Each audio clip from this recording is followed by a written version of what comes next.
உங்களுடைய கூப்பிடுதல்களை கர்த்தர் கேட்டு உங்க வாழ்க்கையில போராட்டங்களை மாற்றுவேன் என்று வாக்கு பண்ணுகிறார். போராட்டங்கள் மாறும், பிரச்சனைகள் மாறும், வேதனைகள் மாறும். யோவான் சொல்லுகிறார்.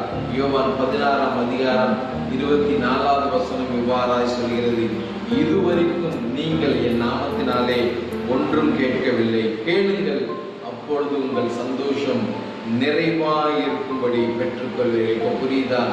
ஏன் உங்க வாழ்க்கையில தடை, ஏன் உங்க வாழ்க்கையில ஆசீர்வாத குறைவு, ஏன் உங்க வாழ்க்கையில போராட்டம் என்றால் நீங்கள் இன்னும் அதிகமாய் கேட்கவில்லை, தேவனிடத்தில் முறையிடவில்லை. ஆண்டவரே சொல்றாரு, கேளுங்கள், அப்பொழுது உங்கள் சந்தோஷம் நிறைவாயிருக்கும்படி.